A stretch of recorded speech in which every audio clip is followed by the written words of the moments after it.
Hola, buenas noches, ¿cómo están? En esta ocasión transmitiendo en este día jupiteriano, en esta serie de la muerte y el tema de hoy, Día de Muerto, una mirada al alma que trasciende. Entonces le voy a dar la bienvenida acá a mi invitada, Patricia Lazo, desde Jamundí, Valle del Cauca. Buenas noches. Hola Marcela, buenas noches. Patricia, bienvenida. Gracias nuevamente por aquí. Y bueno, de la audiencia que se vaya conectando, que se conecte también después del en vivo. Feliz jueves. ¿Cómo te ha ido hoy? ¿Qué tal ha estado esta semana para ti? Mira que este tiempo ha sido muy movido y eso ha sido como una invitación también justamente a buscar muchos espacios de quietud, de calma, de silencio. Eso he sentido muy especialmente en esta época de mucho recogimiento porque hay mucho movimiento, digamos, fuera, ¿sí? Entonces la invitación personal o lo que yo he sentido es la necesidad de estar muy guardadita, digámoslo así. Así es, tú lo has dicho. Bueno, la temporada de Escorpio, que es la que estamos atravesando, el otoño, es una temporada en donde ya vamos hacia adentro, hacia la parte invernal y comercialmente nosotros estamos afuera con eventos, fiestas, actividades, una cantidad de cosas.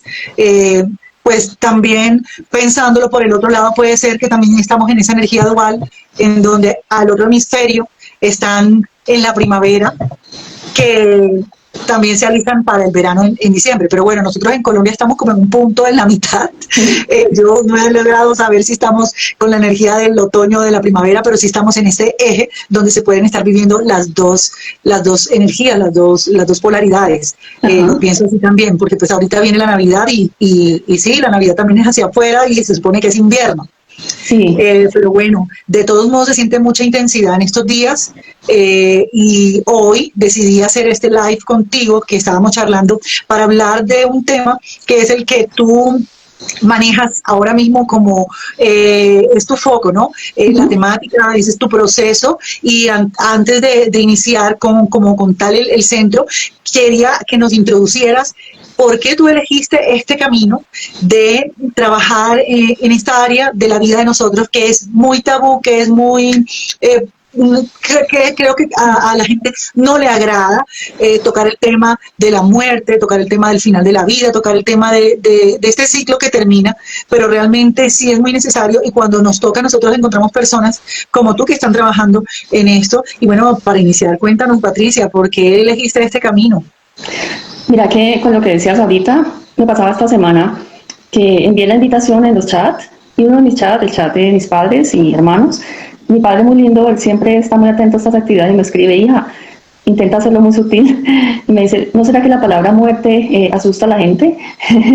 Entonces yo le dije, claro papá, tienes toda la razón, ¿sí? La palabra muerte asusta a las personas porque no hemos podido relacionarnos en esta cultura occidentalizada de una manera más sana con la muerte. Entonces, por eso no la vamos a quitar, ¿sí? Por eso justamente dejamos esa palabra para que podamos entender que estas conversaciones son muy importantes, son necesarias. Y gracias, Marcela, por abrir el espacio, porque necesitamos relacionarnos de otro modo, ¿sí? Y entenderla quizá. Y no pretendo que las personas entonces cuando escuchen esto digan, no, ya la cambié, no. Pero al menos puedo ir transitando, escuchar otras maneras y otras opciones de relacionarme con la muerte y con la vida, porque la muerte nos invita finalmente a eso, a relacionarnos con la vida. Así es. Entonces me preguntabas que cómo escogí este camino. Este camino, yo siento que uno lo escoge, el camino uno lo escoge, que es como... uno se va dando cuenta que todos tenemos esas biografías alrededor de cómo nos hemos relacionado con la muerte. Lo que pasa es que no nos hemos puesto en el ejercicio consciente de sentarnos a mirarla, ¿sí? Pero todos los seres humanos podríamos contar nuestras historias de cómo nos hemos relacionado cultural, familiarmente, personal con la muerte. En mi caso, digamos, alguna vez te compartí y cuando nací no tomé la leche materna, no pude, no sé, pasó algo, no pude tomarla, me dieron leche de fórmula y eso me hizo muchísimo daño, entonces no había manera de alimentarme, digamos. Y a mi mamá finalmente le dicen, llévesela que ella se va a morir en la casa, ¿sí? Y eso, esa historia, crecí con esa historia, digamos, desde niña, todo el tiempo, como me contaba, no, mira, es que usted se iba a morir de chiquita, es que usted cuando nació no tomaba leche y no sabemos qué darle de comer. Además, yo me imagino la angustia también de mi mamá, ¿sí? Uno con una bebé en casa, con dos hijos más, porque somos cuatro, pero había dos primeros, y además atender a una niña con esta situación. y bueno, la sabiduría y la intuición de las mamás y la conexión también amorosa que tenía con el mundo espiritual la guían y digamos que desde ahí estoy por aquí. Pero eso para mí fue una marca, digámoslo así. Yo siento que fue una iniciación desde que empecé pues, a habitar en esta tierra, en esta vida. Y esos relatos de casa, en mi casa era muy natural, la verdad, poder hablar de la muerte. Y además no era natural solo hablar de la muerte, sino que la abuelita siempre nos contaba, ay, me soñé con alguien que se murió. Yo, ay, ¿qué soñaste, abuelita? Nosotros mismos también, abuelita, fíjate que anoche me soñé con tal. Era como muy natural poder hablar de los familiares fallecidos que nos visitaban en sueños, ¿sí? De muchas experiencias, digamos, como estas. Pero fue ya en el año 91, bueno, no muchísimo antes, yo tenía menos, digamos que no estaba de forma formal, pero yo cuando estaba terminando el colegio me vinculé a una fundación de personas que vivían con VIH. Me vinculé a raíz de alguien muy cercano que estaba transitando por esa experiencia y quería saber cómo acompañarlo, porque en ese momento no sabíamos nada del VIH en Colombia. Y acompañando a mi ser querido y acompañando también a otras personas en una fundación, empecé a tener esos acercamientos, digamos, al fin de vida y a la muerte. En ese momento estaba terminando el colegio. Y fue muy, muy bello. Y teníamos una guía muy bella, lo amo mucho, Diego Correa, un psicólogo de Cali que nos acompañó a los que éramos voluntarios de esa fundación y nos abrió ese camino también en Colombia. Le abrió mucho este camino de trabajar con fin de vida, duelos. Eso me orientó mucho a la psicología, fíjate, eso me orientó mucho a la psicología, digamos que me jaló hacia estudiar psicología. Aunque en la psicología que estudié no encontré como toda esta profundidad que encontré después. Yo seguía acompañando personas, pero ya eran mis familiares, eran otras personas que, digamos que estaba como acompañando el fin de vida. Soy mamá cuando nacen mis hijos y yo, digamos que dejo un poco esto de acompañar fin de vida, duelos, pero la experiencia de maternar es bastante fuerte y nos demanda muy conscientemente, digamos, estar ahí muy presentes. Pero cuando mi hermano, uno de mis hermanos se enferma de cáncer, empiezo, digamos, a acompañarle también como una de sus cuidadoras y mi hermano, digamos, me inicia nuevamente en este tema de una manera muy distinta, de una manera muy, muy, muy particular. Digamos que aquí ya se abre un camino distinto del acompañamiento que nunca había transitado antes. Y cuando digo esto, tiene que ver mucho con, pues yo vengo trabajando conmigo misma desde la meditación, la oración, yoga, bueno, y ya podía vincular estos procesos de trabajo espiritual también al acompañamiento. Y eso transforma realmente el acompañamiento, lo hace, le da otro nivel. Cuando tú hablas del acompañamiento de fin de vida, digamos, es a una persona que está en una etapa o con una enfermedad donde se le ha sobreavisado que probablemente tiene X tiempo de vida, o sea, que ya le han dicho que se va a morir y cómo esa persona, o sea, cómo esa persona llega a ti y que se hace un acompañamiento, porque bueno, en las dulas de maternidad, las que cuidan a las mamás, que acompañan a la partera a recibir al bebé, ellas empiezan como este cuidado de una abuela a una hija en alimentación, en todo el tema que tiene que ver con la recepción y con el bienestar de la mamá para estar con el bebé.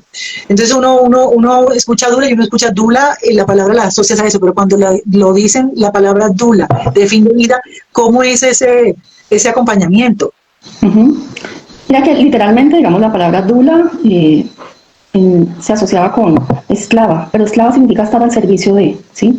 Entonces hay mujeres y hombres también, porque hay hombres duros de nacimiento que se forman y hacen ese camino, bien sea de las experiencias, pero también a veces lo hacen a través de formaciones distintas.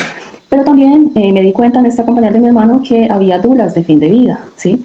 Y busqué y encontré formaciones, y entre ellas una que me llamó muchísimo, una formación que hicimos en México, una fundación que se llama Elizabeth Kubler-Ross México Center. Y es un movimiento mundial, ¿sí? Este movimiento de las dudas que está creciendo en América Latina, ¿sí? Es un movimiento de muchas personas. En América Latina hay un dulaje diferente, porque hay varias formaciones de dulas. Cuando digo diferente es que nosotros no solo nos enfocamos en el acompañamiento a las personas que tú refieres, que ese es uno de los ejes, ¿sí? De acompañar personas, por ejemplo, alguien que es uno de los, digamos, servicios que buscan que las personas, mire, tengo a mi familiar, no sé cómo acompañarlo en fin de vida, yo quisiera poder aprender, ¿sí? Entonces hacemos un acompañamiento tanto a la persona que está en ese momento, en ese tránsito, pero también a su familia, o a su entorno, digamos, próximo. Sin embargo, nosotros necesitaríamos entender, Marcela, que todos vamos a morir, ¿sí? Y que no solo deberíamos esperar el fin de vida para para aprender y para desaprender la cultura que tenemos instaurada acerca de lo que significa morir, ¿sí? Porque ¿qué significa muerte en este contexto? ¿Sí? ¿A qué llamamos muerte en el contexto, digamos, formativo del ámbito del dulaje? Y es una palabra que aquí se expande de otras maneras. La muerte, como la trabajamos en el dulaje, en la formación que hice con México, es entender que hay un ciclo, el ciclo vida, muerte, vida, ¿sí? Y que es un mismo ciclo que está presente en todo, ¿sí? Que todo el tiempo en el universo, en la naturaleza, estamos viendo ese ciclo, en la respiración, ¿sí? Cuando inhalo, sostengo el aire y cuando exhalo, ¿sí? Es como que termino esa respiración, ya esa respiración no vuelve más, ¿sí? Pero tomo otra, ¿sí? Vuelvo, renazco, digamos, en otra nueva. Entonces, primero aquí la muerte, para nosotros hace parte de un ciclo, ¿sí? Y de un ciclo de transformación también, ¿sí? Ese ciclo vida, muerte, vida. Nosotros, y cuando digo esto, y cuando te decía, no solo es el eje de atender personas en fin de vida, sino también de trabajar con una conciencia educativa distinta acerca de cómo comprendemos la muerte. Entonces las dulas hacemos trabajo también, mucho trabajo pedagógico. Hacemos bastantes charlas, ejercicios como estos. Tenemos una modalidad que llaman los Dead Café, que cuando la gente lo oye al principio llegan como un poquito escépticos. ¿Qué es eso? Entonces siempre se llama café la muerte. ¿Eso qué es? Suena muy feo. Bueno, vamos a darle otro tono. Tomemos un tinto, seamos amigos, un poco de decir, cuando te tomas un café para charlar, ¿sí? Para tener un momento también de contar algo con alguien, compartir. Entonces, ese café de la muerte se vuelve un espacio para que conversemos bonito acerca de la muerte, ¿sí? Conversemos de otra manera, porque hemos tenido en nuestra cultura una relación con la muerte definitivamente, por un lado, negacionista, niega, y lo que más encontramos en los acompañamientos, en todo sentido, son los silencios. Las personas lo que más nos refieren en los espacios grupales y en los espacios individuales es que no tengo con quién hablar de esto, ¿sí? En mi casa no puedo hablar, o tengo que estar fuerte para que no me vean llorar. Entonces, ¿de qué manera voy a transitar un duelo? ¿Sí? ¿Cómo voy a transitar un duelo así? Pues lo complejizan muchísimo, ahí se complican los duelos. Y en eso también, hablando del duelo, por el otro lado están las familias que te buscan porque han tenido una pérdida y de pronto ha sido algo muy difícil y muy inconsolable, y de qué manera parece tu acompañamiento a esas familias, cómo se manifiesta, cómo se realiza. Entonces, cuando hablamos del ciclo vida, muerte, vida, ¿cierto? Entonces mira todo lo que se considera, porque es acompañamiento, sí, cuando estamos en ese momento, digamos, de final de vida. Y esa es una condición muy ideal, ideal entre comillas, porque digamos a veces da la opción de que nos podamos despedir, que eso es importantísimo, cuando nos podemos despedir, cuando podemos cuidar a ese ser querido también. Eso genera otras dinámicas a nivel de las relaciones que profundizan el vínculo, ¿sí? Nos conectan sensiblemente también y espiritualmente de otro modo. Cuando cuidamos a alguien que está en ese momento, realmente entendemos que es el amor incondicional, ¿sí? Porque estamos ahí en vela, a veces cansados, pero también sintiendo que ese cuidado es un servicio para mi ser querido, ¿sí? Y es un servicio que brindo desde el amor, entendiendo que también necesito cuidarme, porque también pues, fomentamos el cuidado al cuidador. Sí. Sin embargo, no siempre nos podemos despedir como quisiéramos en esa condición ideal, Marcela, ¿cierto? En nuestro contexto suceden muchísimos fallecimientos y muertes que son repentinas, por violencias, por suicidio, ¿sí? Y entonces, las personas que están transitando esas muertes de su ser querido, que no lo lograron despedir como querían, ¿sí? Que no pueden hablar en su casa sobre la muerte, pues complejizan muchísimo los duelos. Complejizan significa que la persona empieza a tener muchísimas manifestaciones a nivel orgánico, ¿sí? Problemas de sueño, de ansiedad, ¿sí? Una labilidad emocional, está cambiando de estado emocional constantemente, digamos, durante el día. Por supuesto, hay manifestaciones que son normales en el transcurso de un duelo, pero si yo no tengo modo de expresar el duelo se va a complicar. Y usualmente, la verdad, en nuestro contexto se complican muchísimo, muchísimo. Acompaño, por ejemplo, ahora una familia con una condición de suicidio, y es muy difícil porque en esta familia hay mucho tabú para poder hablar del tema, ¿sí? Mucho tabú, no quiere asumirse la conversación abierta, y esta es una primera condición que necesitaríamos empezar a suavizar en el ejercicio de los acompañamientos, que ha hecho difícil hablar del tema, ¿sí? ¿Qué creencias tenemos cuando hablamos del tema? Eso sale, fíjate. Entonces sale una cantidad de creencias también que necesitamos empezar a visibilizar. Yo no voy a pelear con las creencias de las personas, sin embargo, las ponemos allí, Y también hacemos como ese diálogo intercultural, porque también es un diálogo intercultural. Hay personas que están en profundo dolor y dicen, lo que pasa es que yo siento y creo que no puedo decir nada sobre esto porque lo voy a hacer daño a mi ser querido en el más allá, ¿sí? Si yo hablo y si manifiesto este dolor, no lo dejo tranquilo. Ajá, por aquí hay una pregunta, mira. ¿Cómo se podría recomendar este tema a alguien que está en fase terminal? Si la persona no lo ha contemplado, ¿cuál sería el acercamiento para ayudarlo? Ajá. Hay que mirar varias condiciones, hay que mirar contexto, ¿cierto? Si está en casa, si está, digamos, en hospitalización, porque, pero igual en caso de hospitalización, una persona, digamos, en Colombia debería tener acceso siempre a cuidado paliativo, no solamente incluso cuando está en el momento terminal, sino también, ojalá, un cuidado paliativo que es preventivo, que es otra mirada hoy de los cuidados paliativos. Cuando pongo el tema de cuidado paliativo hay equipos de cuidado paliativo que están para acompañar también este proceso, para acompañar esa sensibilización de ir orientando al paciente y a su familia de cómo va el proceso, en qué momento estamos. Nunca perdemos la esperanza, pero hay momentos que debemos ser claros clínicamente. Miren, en este momento, cómo está su condición y las personas que he acompañado que están en esta condición, pues es importante que vayan preparando, alistándose, digamos, para el momento de fin de vida, cómo estás con esa relación.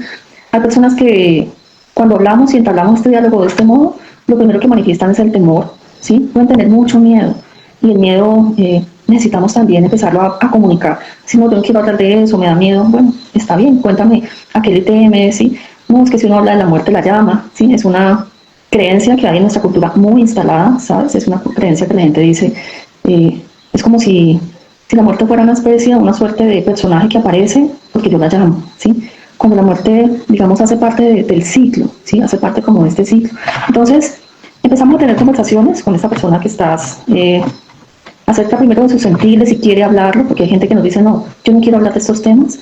Está bien, te puedo acompañar, podemos hablar de otros temas. También he hecho ese ejercicio de cuando estoy en visitas, me pasa que la familia quiere hablar, pero el paciente no, por ejemplo.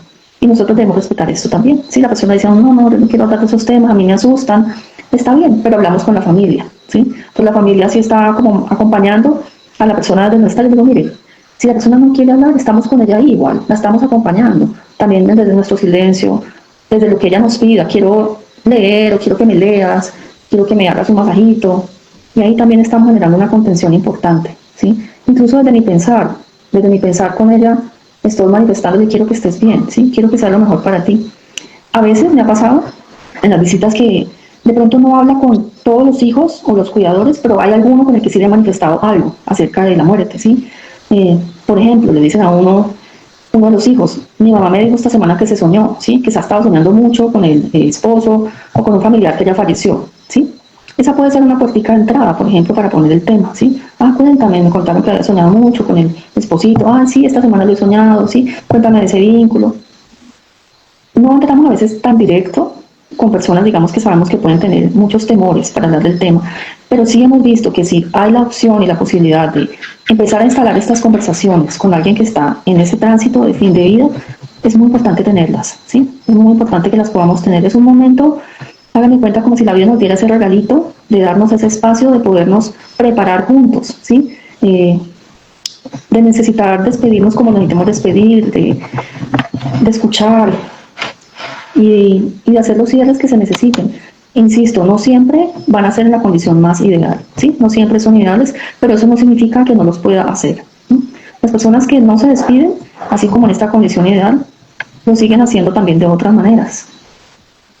Patricia, ¿cuál es lo más común que tú ya con toda tu experiencia puedas recoger que es como el denominador del temor de las personas a morirnos? ¿Cuál has visto tú que es realmente el que va a pasar después o que van a dejar acá? ¿O realmente cuál es ese común denominador del temor de todos a morir que tú hayas recogido de información con lo que has vivido? Ajá. Nuestra cultura usualmente es una cultura muy asentada religiosamente, digamos, en la religión católica, y eso en el momento de la muerte a veces acompaña, digamos, como un colchoncito, porque la gente dice, al menos yo sé que me voy a la vida eterna, ¿sí? Desde esa creencia y que eso ayuda, entonces ese temor... Reconforta. Sí, reconforta, no lo he visto tan instalado. A veces está más el temor y el apego, digamos, a quienes están aquí, ¿sí? ¿Qué va a pasar con mi hija, con mi hijo, con sus vínculos, con los cierres que no ha hecho, las conversaciones que no ha tenido, ¿sí? Esas relaciones que construí en esta vida. Entonces, nuestro trabajo como dulas también es acompañar ese proceso de escuchar. Hacemos a veces esa mediación, de escuchar muy sensiblemente, sí, qué situaciones tienes que te gustaría conversar, atender, sí, antes de este momento. Para ir cerrando el Sí, ciclo. sí, las personas nos cuentan, a veces nos cuentan, sí, mira que estoy preocupada por esto, no sé qué va a pasar con tal relación. Y entonces eso se transmite a la familia, para que la familia, digamos, también genere las mejores condiciones de paz para esa Eso partida. te iba a decir, ustedes van llevando a que esa persona vaya cerrando el ciclo y vaya yéndose en paz con la vida, con lo que hizo, vaya saldando y vaya, porque a veces esas cosas son las que nos apegan, como esas deudas que tenemos en la vida que nos apegan a no irnos. Sí, es muy, no, a mí me gusta como, o sea, poner esto en un contexto muy amplio, porque siempre pasa que, lo que te decía, este es un contexto muy real, donde uno puede ir haciendo esos cierres. Por eso la educación acerca de la vida, la muerte, el ciclo de la muerte no debe ser al final de vida. Es un proceso que todos los días deberíamos estar haciendo ese autochequeo. Si yo me voy a morir mañana, necesito saber, tengo mis relaciones al día, ¿sí? Estoy con mis conversaciones pendientes al día, con las sensaciones de Viví mi día hoy pleno. total, ¿sí? ¿Cómo fue mi relación con todos los reinos, en todos los planos, ¿sí? ¿Qué pendientes tendría, qué situaciones estarían abiertas, que yo sentiría que eso me inquietaría muchísimo? Entonces, si yo puedo conversar de eso en el día a día, no voy a esperar hasta el último día de mi vida, ¿sí? O hasta el fin de vida, para tener una lista gigante de situaciones que pueden ser muy complejas. Lo que hacemos es, por supuesto, generar las mayores condiciones de bienestar. Y la familia se encarga mucho de decirle, tranquilo, esa situación que te está agobiando, nos haremos cargo, ¿sí? No te preocupes, eso nosotros tendremos que asumirlo, es algo que ya no te corresponde, porque tú ya estás en otro proceso. Y hacer esa entrega es una liberación total. Porque a veces tenemos que hacer una lectura también extensa de que no todo se resuelve en ese momento, de que quedan cosas pendientes, pero esos pendientes también pueden ser un trabajo para el linaje, ¿ves? Para las personas que quedan. Y las personas que quedan también necesitan como darle un sentido a eso. Por ejemplo, en los casos de suicidio, ¿sí? Donde la gente dice, qué muerte tan fuerte, ¿sí? Qué modo de morir, donde pues no lo esperaba, no sabía, deja una cantidad de preguntas, pero también esas preguntas invitan a muchos sentidos, y que yo digo, no lo miremos solo desde lo personal, miremoslos como sentidos de época, ¿sí? ¿Qué pasa o qué indica cuando un joven de nuestra época se suicida, ¿sí? Y que no será el único que lo ha pensado, detrás de él pueden haber muchos que lo están pensando. ¿Qué condiciones estamos generando en este contexto? No solo tú como papá o mamá, ¿sí? Sino en este contexto actual que ellos piensan que esa es la mejor opción en algún momento, ¿ves? Entonces, cuando lo pensamos de esa manera, estamos invitando a la persona que no lo miremos solo desde la culpa, por ejemplo, porque talla muchísimo las personas que viven, que quedan como sobrevivientes, digamos, de un suicidio de uno de sus hijos, por ejemplo. Durísimo. Sí, claro, entonces la culpa le puede hundir muchísimo. Más vale mirar socialmente también y como comunidad, como colectivo, cómo nos hacemos responsables también de lo que podemos sí hacer con nuestros jóvenes en este momento, en este contexto. Y cómo podemos, por ejemplo, hablar más de estos temas en casa, con los niños, desde situaciones tan cotidianas como la caída de la hoja de un árbol, ¿ves? Una hoja Sí. cae, sí, ¿y qué se va a transformar? Mira, eso es la muerte de la hojita, ¿y eso qué significa? Ya le estoy colocando la palabra, digamos, todo el peso social que ha tenido, sino que le estoy diciendo, la naturaleza muere todos los días y vuelve y nace, ¿sí? Todos los días, mira, aquí está viendo ese ciclo. Si yo puedo crecer con esa idea de ese ciclo, pues cuando llego a ese momento de final de vida, habrá muchas preguntas y procesos que seguirán, pero que he ido como chequeando conmigo. Entonces, nuestro trabajo, para mí, más fuerte en este momento, como colectivo de, por ejemplo, de dulas, de tanatólogos, psicólogos, personas que voluntariamente son familiares de seres queridos que hacen grupos de apoyo, porque hay muchos que nos acompañan también, que estamos haciendo este ejercicio de hablar estos temas, ¿sí? De ponerlo en palabra, de decir, hablemos más de la muerte en casa, hablemos más de la muerte como un tema de la vida, ¿sí? No como si fuera el personaje que está por allá lejos y que aparece. Que no nos sorprenda. Claro, aunque fíjate que ponerla como personaje, que eso me parece muy interesante a propósito de Día de Muertos, ¿sí? Yo recibo muchos comentarios también de las calaveras, la gente me dice, no, eso tan es miedoso, eso no debe ser, es satánico, bueno, cada persona puede tener sus propias miradas, sin embargo, personificarla y darle, digamos, una caracterización, invita a que dialoguemos con ella, ¿sí? Esa no es la muerte, esa es una representación para que nosotros establezcamos una relación como sociedad con ella. Entonces, cuando puede que yo use la calavera, que no la quiera usar, no importa, pero es el hecho de que una sociedad y una cultura le dé una simbolización y pueda comunicarse lo que se siente a través, digamos, de ese símbolo. Nuestra cultura colombiana en particular no la tiene incluida y no la considera, digamos, como parte de su mitología. Solamente tenemos la imagen de la muerte con la hoz, ¿cierto? Sí. Sí, que es una de las imágenes. De hecho, en la danza del garabato del Carnaval de Barranquilla sale la muerte. En esas danzas folclóricas, pues esa en especial, hay una pelea entre uno de los de la danza con la muerte que aparece con, ¿cómo se llama eso? ¿La qué? La voz, sí. La voz, eso. Ajá, sí. Claro, tú eres de la costa, sí. Sí. Ajá. Muy interesante porque fíjate que en las distintas culturas y en los distintos contextos también hay muchas creencias diferentes acerca de cómo se viven estos temas.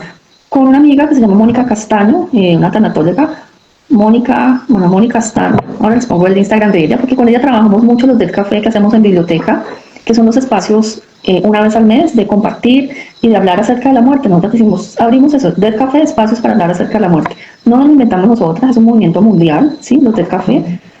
Y cuando empezamos a hacer esto en Cali, hace casi 3 años, iba 3, 5 personas, ¿sí? La gente un poco como distante, y se sentaba y cuando les explicábamos de qué se trata, mire, este es un espacio para que hablemos de lo que no hablamos en la casa, ¿sí?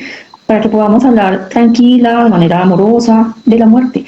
¿Qué ideas tenemos acerca de la muerte? No, pues en mi casa crecimos pensando que jamás hablando del tema, ¿sí? Nunca. Pero la mayoría de personas que van a los del café además son personas que han perdido un ser querido, ¿sí? Claro.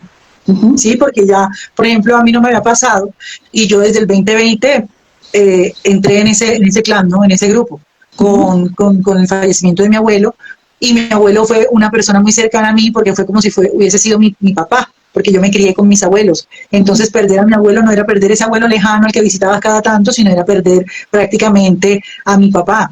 Entonces, claro, yo entré en eso y enseguida me entró la curiosidad de saber más acerca del que era de la muerte, o sea, pero de cómo transitarla y ya estando en el punto de cómo se vive, cómo se siente como familia, como persona, qué es lo que tú sientes hasta energéticamente cuando una persona de tu familia se va, y entró también en mí esa curiosidad, porque pues de estos 5 años para acá, perdí a mis abuelos, porque 2 años después fue mi abuela, luego mascotas, entonces claro, ya he estado estos 5 años muy, muy, muy rodeada de estos procesos, y realmente he querido integrarla así porque desde niña yo le tenía miedo a eso.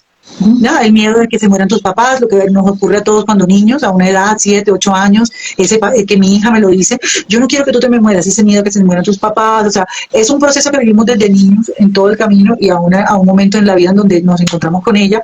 Lastimosamente hay unos que desde muy niños se tienen que encontrar con la pérdida de sus padres y temas así, pero entonces, claro, viéndola, todo lo que hay alrededor de ella y lo que religiosamente también se cree de la muerte, como hay muchas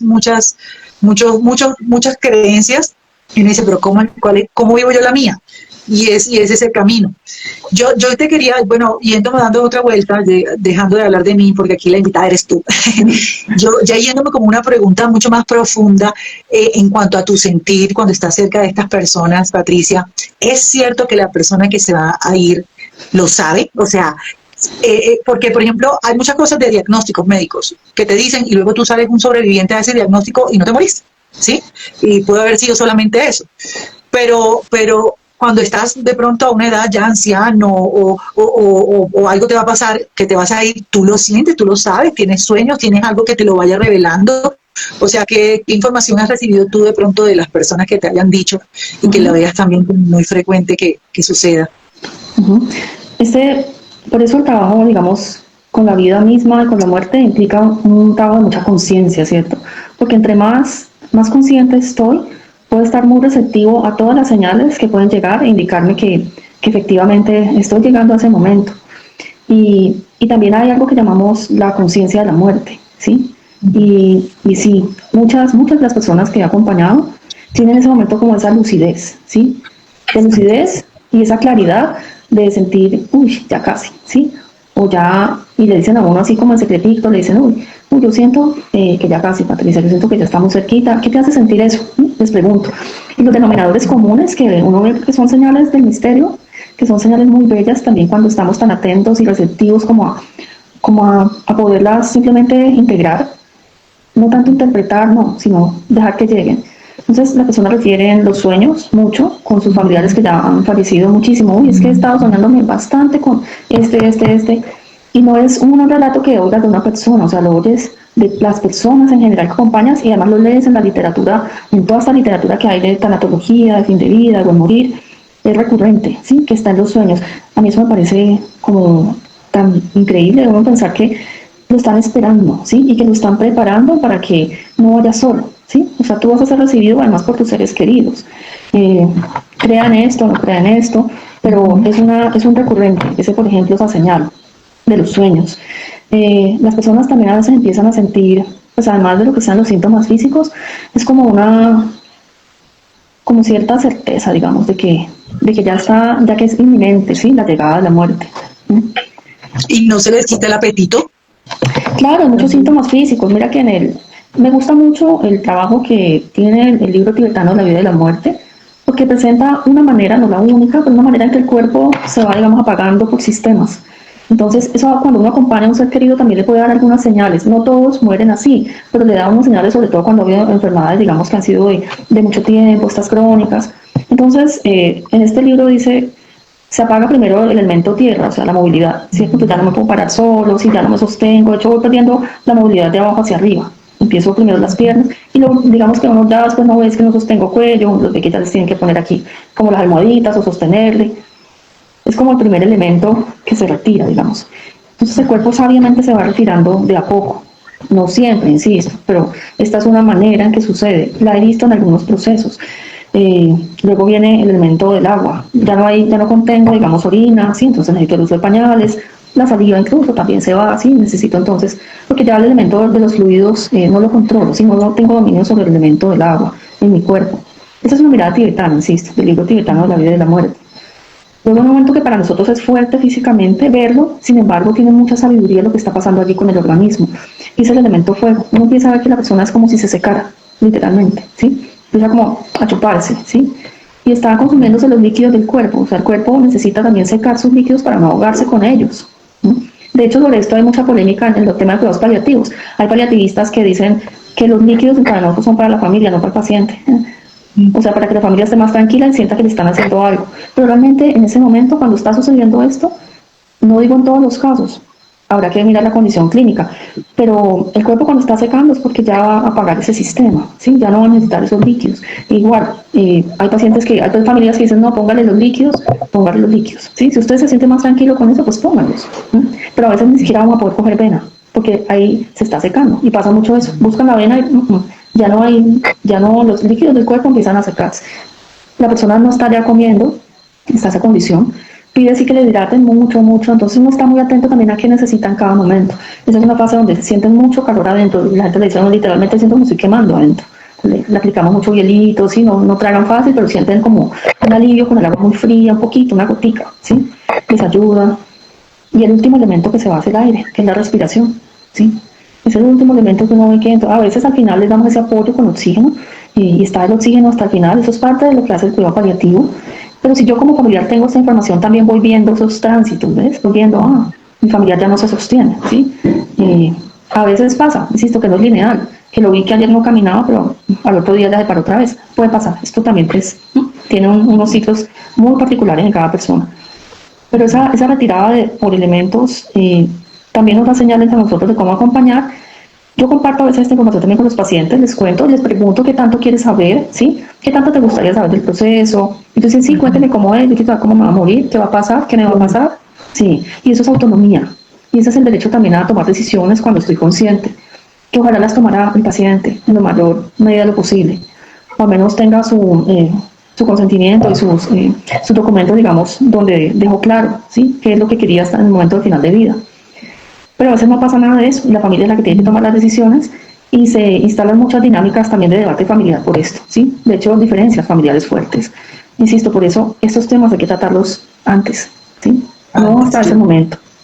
De manera, con los niños de manera pedagógica, como lo dijiste, con solo señalar lo que hace la naturaleza, cuando se cae una hoja, cuando se encuentra un pájaro que a mí con mi hija mayor me tocó irle mostrando así porque pues nos encontramos con situaciones con que hay un colibrí muerto aquí tiradito. ¿Qué pasó con ese colibrí? ¿Sí? O mi gata cazó un pájaro Así, cosas así en donde a los niños de alguna manera se les va enseñando, pero como ellos están todavía antes de los 7, como conectados con ese mundo, la ilustración siempre es diferente hasta cuando ya aterrizan a la dualidad y ya se les puede hablar de una manera mucho más directa. Es un tema que no todos queremos tenerlo ni queremos abordarlo, pero como tú lo has dicho desde el principio, es necesario hablar porque todos vamos hacia ese camino.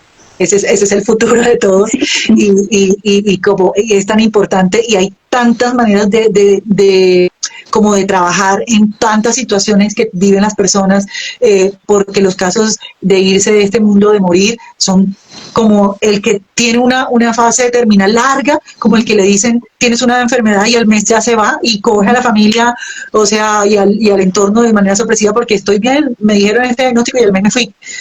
Tantos casos y es tan importante contar con un acompañamiento como el que tú haces, pero también con una conciencia colectiva y de comunidad en que todos estemos informados qué va a suceder, qué pasa con esto. Tú dices algo de México y yéndonos al tema del Día de Muertos, que se ve mucho la influencia que viene de allá, de México, de esos pueblos donde celebran la muerte. Bueno, pongo aquí una pausa para leer a Vivian, que nos hace otra pregunta, que dice, ¿dónde se puede contactar dulas de duelo? ¿Cómo los ubico en diferentes zonas del país? Hay un directorio, hay una comunidad seguramente en redes. Sí, tenemos comunidad. Me puedes escribir luego, pues si quieres, dejamos los datos para darte como esa información. Hay una red que se llama Red La Muerte, que es la red, digamos, latinoamericana de dulas, ¿sí? Esa es la página, digamos, que nos convoca a nivel Latinoamérica. En Colombia nos estamos apenas organizando. Tenemos por ahora un chat, digamos, Red de Dulas Colombia, donde estamos conociéndonos, quiénes somos, cómo trabajamos juntas.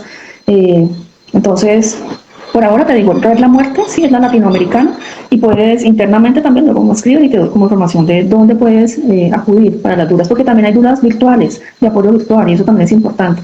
La idea es que la comunidad crezca y podamos cada vez como llegar a más personas en términos sobre todo lo educativo. Me vas a preguntar de México, Max. Bueno, entonces retomando, bueno, y tú estás ubicada en Cali, o sea, cerca de Cali, tú las actividades las haces mucho allá. Sí, estoy en Cali, en Jamundí, pero activadas son en Cali, tu hija, tus hijos. Tan lindo. Quieren dormir, quieren estar por ahí. Bueno, no, entonces hablamos de este día que es muy a lo mexicano, muy a su cultura. Del lado católico se celebra el Día de los Santos, de los difuntos, y son varios días, ¿no? Porque normalmente uno conoce el 1 o el 2 de noviembre, pero venimos en estos días desde el 26, sí, con el tema de las mascotas, de los rescatados, bueno, un poquito hablemos de estos días especiales en donde se le hace un homenaje, ¿cómo se le podría llamar? Celebración, ¿de qué manera no se siente ese sinsabor de que voy a celebrar la muerte? ¿Cómo es? ¿De qué manera lo podemos recibir y también guardarlo para poderlo experimentar con mucha honra? Esa es la palabra clave, la que estás poniendo ahí, honrar, ¿cierto? Porque lo que esta tradición trae y propone es honrar a nuestros difuntos, ¿sí? Y digamos, la expresión cultural popular, por ejemplo, de la fiesta y la festividad, es la manera de celebrar que en ese momento, desde el punto de vista de la creencia, de donde esto viene, es como un momento donde se conectan los mundos, el mundo, digamos, espiritual, el mundo de las almas con el mundo de la tierra, ¿cierto? El velo está más débil, entonces celebramos que van a llegar. Entonces, por eso es una fiesta, porque van a llegar y los vamos a recibir. Esa es la mirada y ese es el contexto de la fiesta, digamos, de la tradición hispanoamericana, mexicana, pero también en otras culturas, en muchas culturas se celebra de diferentes maneras. Pero la tradición mexicana, digamos, es tan festiva porque ellos están celebrando que van a regresar y que van a tener por esa nochecita, digamos, la posibilidad de homenajear a sus seres queridos que están en otro plano. Siempre lo hacen porque están en nuestro corazón y el altar principal es el corazón, ¿sí? Y es desde el sentir. Desde ese altar siempre nos conectamos con ellos. Pero en ese momento, digamos, particular, que la fecha también ha tenido muchos cambios por todos los sincretismos, digamos, religiosos, todas estas mixturas. La fecha original prehispánica era el 1, ¿sí? Era el 1 de noviembre, el Día de las Ánimas, que la Iglesia Católica lo coloca como el Día de Todos los Santos. Sin embargo, pues en México pues, se celebra del 27, digamos, hasta el 3, ¿sí? Cada día pues hay una distinta festividad. No se trata de que traigamos esto como moda, No, porque no es una moda, ni es disfrazarme de Catrina, ni es entonces ya pongo mi altar lleno de calaveras. No, ¿sí? Es desde el sentir. Saber que es un momento donde está conectada esa vibración energética, porque hay muchos lugares del mundo que en ese momento están honrando sus seres queridos que fallecieron y que están en otro plano, como yo lo quiera ver. Si yo no creo que hay otro plano, pues entonces honra a mis seres queridos. Pero si considero que hay otra dimensión, otro plano donde, como decía una señora con la que trabajé esta semana, estamos a un pensamiento de distancia, que me parecía lindo. Entonces, como estamos a ese pensamiento de distancia, pues ahora en esta fecha especial estamos a menos todavía, porque estamos con la posibilidad de que nos saluden, ¿sí? De que estén con nosotros un ratico y poderles honrar. Entonces, ese carácter festivo que se ve tiene, digamos, ese sentido, y ese sentir que aquí no puede ser leído desde la tradición solamente católica si yo no lo comprendo bajo esa mirada, ¿ves? Porque entonces lo voy a juzgar, ¿sí? Cuando, digamos, lo que estoy honrando es la vida, la relación que tuvimos y el amor que le tengo. Por eso le preparamos la comida deliciosa, por eso ponemos lo que le gusta en el altar. A mí me gusta hacer ese altar, yo lo aprendí a hacer con ellas allá, y lo hago a mi manera, no tiene que ser igualito, ¿sí? Lo hago como a mí me nace, lo que yo siento, y no lo hago solo en esa fecha, ¿sí? Lo hago en ese momento muy especial, pero también en otros momentos. También siento, ay, tan rico, hoy pensé en fulano, ¿sí? Voy a poner aquí su velita. ¿Qué es lo importante en esto? Que sí es a nivel espiritual, digamos, más, un poco como la demanda que hacen, digamos, muchas religiones. Y es, no, es que uno no puede, esa es una creencia que tienen las personas en estos temas, y es, no, es que uno no puede velar a los muertos, si no, no le puedes poner una vela, no puedes poner una foto. Claro, si yo voy a poner mi velita, y voy a poner la foto, y voy a durar todo el tiempo con la foto pidiéndole que por qué se fue, o reclamándole, ¿sí? Pues no hagas eso, ¿sí? No, por supuesto que no hagas eso. Si yo voy a poner mi velita y voy a decirle te extraño, ¿sí? No me ha sido fácil estar aquí sin ti, sin embargo estoy haciendo mi trabajo, quiero que tú estés en paz, yo también quiero estar así, todavía me cuesta. Ah, eso es distinto, ¿sí? Porque estoy asumiendo mi responsabilidad de mi dolor, no lo estoy negando, no estoy ocultando, pero también estoy deseando a mi ser querido paz. ¿Sí? Entonces, ahí sí, bienvenida a la velita. ¿Sí? La velita como yo conecte. La velita, la foto, el detalle que tiene uno, como, pero sí como recordatorio, es algo muy ritual, muy simbólico, porque nosotros como humanos estamos conectados con el ritual, estamos conectados con el simbolismo porque hace parte de nosotros, ¿no? Lo necesitamos eso tangible, eso de verlo. Yo a mis abuelos los recuerdo y cada vez que me encuentro una foto de ellos en todo el año, los honro con mi pensamiento, con acordarme de algo positivo, de alguna cosa feliz, contenta, pero sí ahora, de estos 5 años, estas fechas se me hacen con cada vez más sentido, ¿sí? Porque pues ya he estado en ese proceso de haber visto o haber sentido la ida de un ser amado. Ahora las personas que pues no han pasado por esto también deben celebrar eso que tú decías, el ciclo de la vida, el muero cada día a muchas cosas, porque nosotros también cada tanto estamos ciclando y estamos quitándonos capas y estamos renaciendo de muchas cosas que también son muertes, no físicas, pero sí muertes simbólicas de situaciones, de personas, de país, de ciudad, terminando y cerrando ciclos de muchas maneras. Entonces, la muerte a la que más le tememos es a la final del cuerpo y al ¿cómo se dice?, el desprendimiento ya del cuerpo y de esta tierra, pero la muerte está desde el momento en que nacemos, porque ya entramos a este mundo de lo que tú hablabas, del ciclo y el ciclo y el ciclo, y lo hacemos cuando dejamos de ser bebés, cuando ya dejamos de ser niños y somos adolescentes, vamos muriendo a esas etapas de la vida y vamos floreciendo también cada vez a nuevas. Entonces, esto de la muerte, como lo decías al principio de tu papá, hay que hablarlo de manera que no se vea tan... ¿Cómo era? ¿Cuál es la palabra que dijo? Él dijo que daba miedo. Ya daba miedo. Pero la palabra realmente ha sido solamente una concepción de algo que como todo, ¿no?, que nos han vendido de una manera y realmente no deberíamos verla así. Entonces deberíamos integrarla y tener estos espacios como los del café que vienen haciendo a nivel mundial y que los están implementando, tú allá en Cali y seguramente también por acá en otras ciudades, deberían hacerse mucho más masivos y de esa manera tan educativa para nosotros, sin tanto tabú. Y por eso hoy estoy acá contigo dándola a esta comunidad que seguramente muchos tenemos esa curiosidad o tenemos ese sentir de este tema ahí estancados sin hablar, y abrimos este espacio para que hoy lo podamos exponer y podamos conocer toda la experiencia que Patricia tiene en este tema. Y me encanta que hoy se haya dado y que quede aquí para que muchas personas lo puedan ver también desde Instagram y desde YouTube. Y que quede siempre, ¿no? Que quede siempre y que podamos compartirlo, expandirlo y podamos integrarlo, que es lo más importante. O sea, la muerte es integración, porque no hay vida sin muerte y no hay muerte sin vida. O sea, yo solamente hablo de lo vivo, de lo vivo, de lo vivo, voy a estar fuera de lo que es realmente el eje.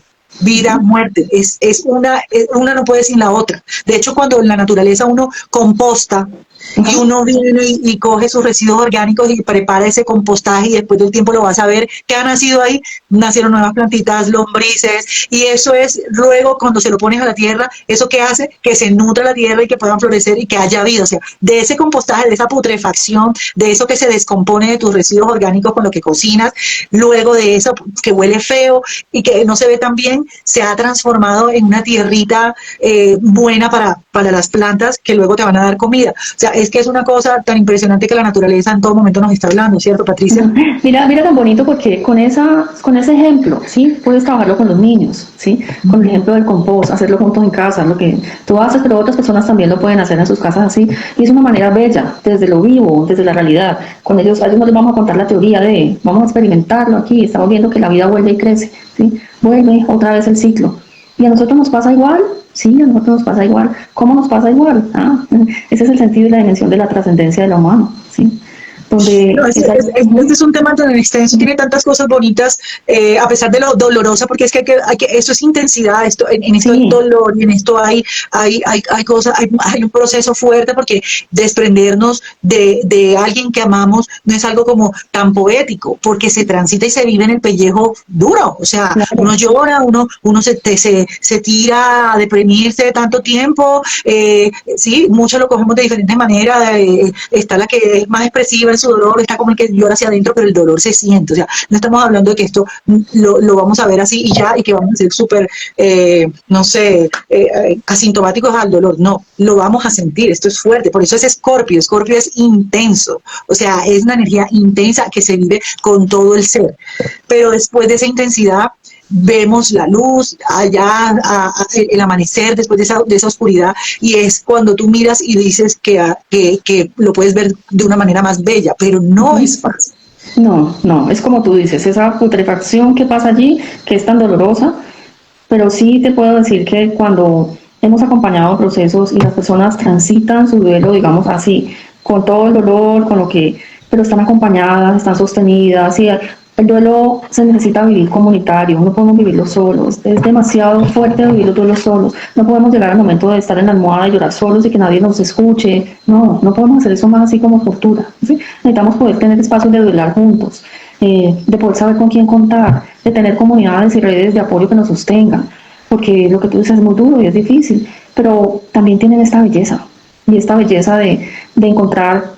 Cuando hoy escuchaba a un padre que decía eso, decía, pues un padre de familia, decía, en medio de todo yo me sorprendo de decir, y él decía, decir que he encontrado algo bonito en el duelo.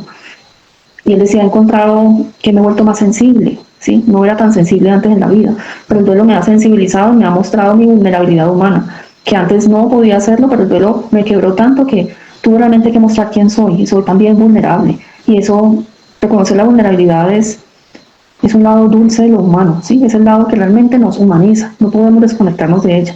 Entonces, así, acompañar los duelos, acompañar fin de vida nos implica a nosotros mucho trabajo también, porque créeme que pues también nos vulneramos. Nosotros, por ejemplo, cuando hacemos esto, tenemos que tener una comunidad también de sostén como cuidadoras. Pero claro, encontrarnos estos relatos y encontrarnos con la persona, digamos, va transitando su duelo y da otro pasito y dice, uff, en medio de esto me llegó un mensaje precioso que nunca esperaba, o conecté con un familiar que nunca me llamaba y me dijo algo tan bonito. Entonces ahí uno ve que el amor, no pasa nada cuando te dejaste de comunicar, contactar, pero que en ese momento, bonito que podamos volver a conectar, ¿sí? Yo digo a la gente, pero es que me da pena llamarlo porque hace rato no lo llamo. Yo, no, al contrario, es el mejor momento, ¿sí? Es el mejor momento para que le digas, aquí estoy, ¿qué necesitas? ¿Sí? ¿Cómo te puedo acompañar? ¿Cómo te puedo cuidar? ¿Sí? ¿Qué quieres? ¿Qué necesitas? Entonces, es doloroso, pero también tiene un lado que es muy bello, Marce, y es el lado de mostrarnos nuestra verdadera humanidad. Así es. Bueno, Patricia, para cerrar, como te decía, este es un tema demasiado extenso. Yo tengo una segunda parte para continuar con la invitada que me referiste y seguramente vamos a abordar más temas porque aquí está la literatura que yo puedo conseguir para leer mientras también estoy transitando duelo, los Películas. grupos, es muy, muy, muy extenso que las terapias, cómo son, los encuentros. De hecho, tú como Dula, cómo cuidas tu energía, cómo te llenas tú de energía para hacer este trabajo, ¿no? Porque pues estás rodeado de una energía fuerte y cómo haces para hacer este trabajo, ¿sí? Como todo chamán, como todo sacerdote, tiene sus implementos, su vestimenta, de qué manera una dula también se hace a unos implementos, a unos amuletos, a un, no sé, baños, limpia, ¿no? De qué manera también manejas tu energía cuando terminas esta parte que es tu labor y llegas a tu casa a descansar, ¿no? Porque pues te encuentras en ambientes muy intensos. Entonces, hay un tema muy extenso para hablar y con el Día de los Muertos también, con esta Semana de los Muertos, de la honra, también hay muchísimo dentro de lo místico, también de lo práctico, cómo extenderse a hablar. Hacer una petición también bonita, quienes quieran conectar, cualquiera de estas noches, así no haya aparecido algún ser querido, podemos poner una velita por los que nadie recuerda, ¿sí? Puedo poner una velita y la honro y la ofrendo porque hay muerticos que nadie recuerda, hay muerticos que están olvidados. Entonces yo prendo esa velita por esos muertitos y también les digo con mucho amor, desde aquí también, desde nuestro corazón, lo recordamos. No sé quiénes son, no sé quién eres, pero que te llegue esta lucecita, esta velita. Es una... Qué bonito eso. Sí, me parece que podemos acompañarnos también así como humanidad. Marce, muchas gracias. Como tú dices, es un tema extenso, pues en las redes nos pueden seguir y darse cuenta al menos de los del Café de Cali, pero Dead Café es un movimiento mundial. Hay una página que se llama Dead Café y ahí publicamos usualmente los del Café que hay también en Colombia, en Bogotá. Hay una amiga que se llama Ivonne Taxco. Ivonne todo el tiempo está haciendo pues, juiciosísima, ya no está viva, los del Café. Silvia Uribe en Pereira, que es tu próxima invitada, que la quiero enorme y también va a estar pues compartiendo aquí, me alegra mucho. Y muchas gracias por esta invitación, muchas bendiciones. Gracias a las personas que nos escucharon. Gracias a todas chicas y chicos, duerman rico, descansen, abracen a los que aman y piensen también en los que ya no están. Un abrazo para ti, Pati. Gracias, Marcel, conoceremos en persona algún día, bueno. Así es. Chao. No sé.